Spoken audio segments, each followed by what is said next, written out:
السلام علیکم ملګرو. یو طرف ته که پرون عمران خان ته په توشخانه کیس کې رهایی میلو نشوه، نو بل طرف ته په شریف خاندان به مریم نواز، شهباز شریف او نواز شریف باندې ډیر غټ کیسونه کولاوېدو ولدي. د مریم نواز ضمانت کینسل او په لندن کې شهباز شریف او نواز شریف هم ګیرېدو ولدي. د نون لیگ ډیر اهم ضمانتونه کینسل شوي دي او عمران خان ته په یو کیس کې ریلیف هم میلو شوی دی. اوس عمران خان ته په کوم کیس کې ریلیف میلو شوی دی؟ مریم نواز ضمانتونه کینسلېدو خطر شته نشته. په نیب کې چې پرون کومه پیسې شوې ده د مریم نواز کیس حوالې سره اب در سره هم ډیسکس کوم. تاسو خپل پته ولګي چې زموږ په ملک کې څه حالات روان دي. ټول نه پهله به عمران خان حوالې سره خبرو کو چې عمران خان ته سر ریلیف ملو شوی دی. اسلام آباد های کورټ فیصله خو لړی تاسو سره ما ویډیو کې ډیسکس کړی و چې عمران خان مطلب ضمانت ملو نشو. اسلام آباد های کورټ عمران خان ته په توشخانه کیس کې پرون ضمانت نه دی ورکړی او 24 اگست باندې دوباره پیشي ده. خو بل طرف ته لاهور های کورټ نه عمران خان ته ریلیف ملو شوی دی. لاهور های کورټ الیکشن کمیشن فیصله کولو نه منع کړی دی.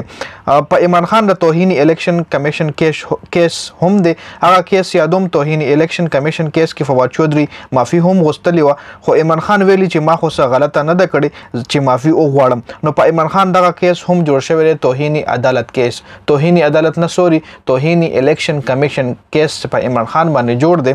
نو لاهور های کورټ الیکشن کمیشن عمران خان خلاف فیصله کولو نه منع کړی دی. الیکشن کمیشن ته ویلي دي چې فلحال دغه فیصله لا تاسو مکوئ او د عمران خان خلاف هیڅ قسم فیصله لا تاسو په دغه کیس کې مکوئ. جی دا خبر عمران خان د پاره صرف او صرف خبر راغله دی. باقی پرون چې څه شوي دي په عدالت کې چې کوم د عمران خان وکیل لطیف کوسا صاحب اخر غوسه شو او چې کوم خبرې هغه الریډي تاسو سره ما پرون په ویډیو کې شریک کړی دي. بل په 24 اگست باندې به عمران خان توشخانه کیس سماعت وي او د عمران خان وکیلان مطمئن دي چې دا ځل به مونږه عمران خان ضرور رها کوو. دغه کیس نه توشخانه کیس کې سشتره نه خو دغه فیر مطلب چې دغه شي سنوي وشي نو البا عمران خان رها کیږي. جی بل طرف ته شریف خاندان ګیرېدو ول ځکه د خلاف د 30 کالو مکمل ریکارډ کولاوېدو ول چې دغه ریکارډ ته والیوم 10 هم ویل شي. مریم نواز وکیل نن عدالت کې پیشي شو. د نیب وکیل هم موجودو. د ضمانت کینسلیشن خبره او شو، خو مریم نواز نه به نور پوچ گچ هم کیږي. نیب وکیل او وی چې موږ د مریم نواز د ضمانت درخواست واپس اخلو. ګوره اصل کې د نیب وکیل چې کوم دی دا ګورنمنت وکیل دی او بل طرف ته مریم نواز چې کوم وکیل دی هغه هم په عدالت کې پیشي کړی دا. خو د نیب وکیل ویلي چې مونږه د مریم نواز د ضمانت درخواست واپس اخلو. مطلب نیب وکیل دا نه دی ویلي چې مونږه مریم نواز ضمانت مطلب کینسلو چې مونږه مریم نواز ارست کو په دغه کیس کې. وجه څه ده وورئ.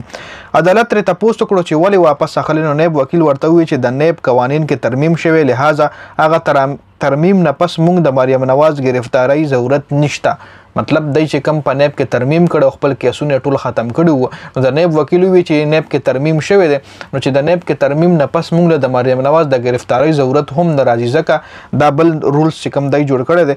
عدالت ورته وی صحیح ده، درخواست واپس واخله چې تاسو د ضرورت نشته نیب د مریم نواز د گرفتاری، نو بس درخواست مو واپس واخلئ. بل طرف ته سپریم کورټ کې نیب ترمیم کیس هم لګیدل دی او چیف جسټس عمر عطا بنډیال په دغه کیس کې دلچسپي هم لري. هغه به نیب ترمیم کل عدم قرار کړي ځکه چیف جسټس عمر عطا بنډیال ویلي چې زبا د بل میاشت کې باغ ریټایر کیږي. نو هغه ویلي چې ریټایر کېدو نه مخکې په دې کیس فیصله به زه خامخا کوم. نو د دې کیس فیصله درخواست چې کوم دی عمران خان دایر کړو. جی په دا کیس تقریبا 40 سماعتونه شوي دي. کله چې پی ډی ایم نیب کې ترمیم وکړو نو په دې عمران خان سپریم کورټ کې درخواست ورکړو چې دا خو قانون خلاف دی. مطلب دای خو نیب ترمیم وکړو نه به داسې کو چې مطلب ټوت لیست کو مطلب اخو مطلب نیب سره چې کوم اختیارات دوی ته په دغه ترمیم کې وایي دغه ترمیم کې د نیب اختیارات ټول ضبط کړل. نو مطلب نیب داسې سوچ هغه سوکرانوي نشي.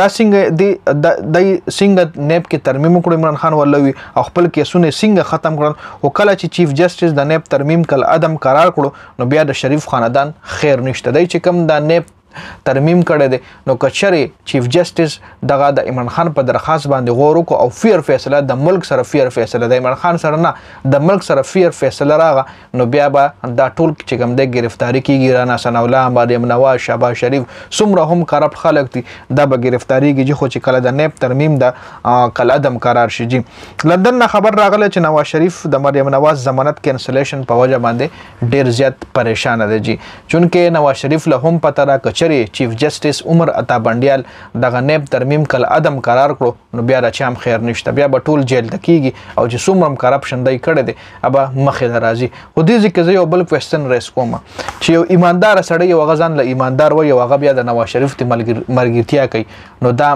ملک سره غداري ده که دا ملک سره وفا ده که دا ملک سره بېوفایي ده د دې جواب ماله په کمنټ کې راکړئ ډېره زیاته مننه د ویډیو کتلو ویډیو مخکې ملګرو سره ضرور شریک کړئ جنید خان افیشل چینل هم سبسکرایب کړئ پیج هم لایک کړئ والسلام